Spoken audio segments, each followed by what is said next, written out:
Айнын айын сіз иғлан етебіз деп еткен едіңіз, 2013 елны сіз қазір Батухан елы деп иғлан еткенсіз Азаттық Татар Яшары Бірлігі боларақ.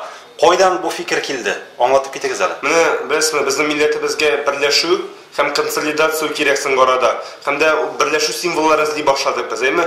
Һәм дә берләшү символларын берсе итеп без Батуханны күрәбез. Чөнки Батухан ул безнең тарихыбызда, татар халкының тарихында борылыш, поворотный фигура.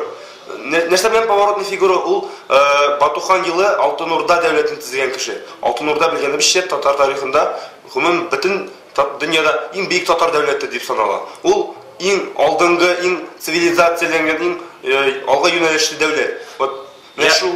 Ягъни менә шушы мақсат сезнең берләштерүме? Әйе, милләтне берләштерү. Ягъни Батухан ул безнең бөтен татарларның ханы. Ул Себерләр булсынмы, ул Крымнар булсынмы, ул Мишәләр булсынмы, ул башка җирләрдә яшәүче татарлар, без бер милләт дигәнне күрсәтү. Әйме, Батухан юлы, ул Батухан бит ул Алтын Урданы төзегәч, шунда хәзерге татар халкы формалашкан. Ул бүгенге көндәге татар халкы нәкъ менә Алтын Урда дәүләтендә формалашкан. Аның сәбәпчесе булып Батухан булган. Һәм дә ул безнең берләштерү символы дип саныйм. Менә 2012 елны сез Батырша елы дип игълан иткәнегез, моның нәтиҗәсе нәрсә булды? Берләштерү булдымы? Шушы моның нәтиҗәсе милли үзаңны күтәрү максат иде. Һәм дә без аны күтәрдек дип саныйбыз. Берникадәр дәрәҗә, чөнки күп кенә халык кызыксынды, күп кенә халык Батыршаның горур эшләре, милләт өчен бийек эшләре турында белде һәм горурланды. Һәм дә алга таба да бу эшебезне дәвам итәргә ниятлибез.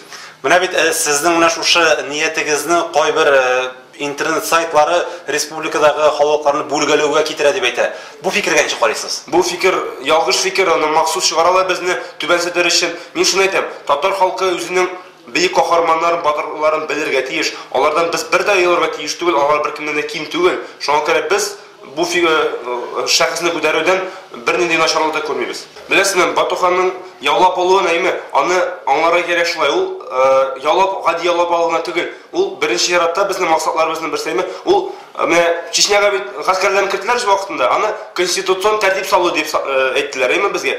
Бу да бер уйласаң, Батухан ясаган федерациядә, ул бит федерация булган, хәзерге күзлек белән караганда әйме, ул шулай конституцион тәртип салу итеп бәяләргә була. Һәм тагын бер әйбер, менә бу узган елны Арда фильмы чыкты. Ул Арда фильмы татарларның бик ямсыз яктан күрсәтте. Менә бу безнең Батухан елы дип игълан итүбез. Ул беренче чиратта шулай Батухан Арда фильмына үзенә бер җавап. Без үзебезнең Алтын Урда дәүләтеннән уялмыйбыз, аның белән горурланабыз, аның тарихы бийек, аның матурлыкларын без әле бу елда күрсәтәчәкбез. Ул бийеклеген Алтын Урданың һәм без Батухан кебек шәхесләребезне күтәрәчәкбез дигән җавап безнең.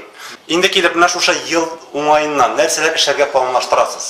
Беренче яратта Батуханның җиңүләрен без билгә бирергә җыенабыз. Кайбер җирләрне яулап алу, шәһәрләрне яулап алу, аларны батырларча яулап алуны искә алып, урамнарда пикетлар, митинглар оештырырга җыенабыз. Бәйрәм шәйендә кумыс безнең төрки эчемлегебезне таратып, шариклар, календарлар таратып. Быел без җыенабыз Батырша елында кебек бик күп календарлар эшләтергә. Ул календарьларны халыкка өләшергә җыенабыз. Шулай чашкалар, кружкалар, конференциялар, кичәләр нинди генә мөмкинлек булмасын, без тырышачакбыз аның шәхесен күтәрергә. Шулай генә планыбызда җәйгене Батуханның әтисе Джучи каберенә барып кайтырга ниятлибез. Ул да безнең чараларыбызга керәчәк.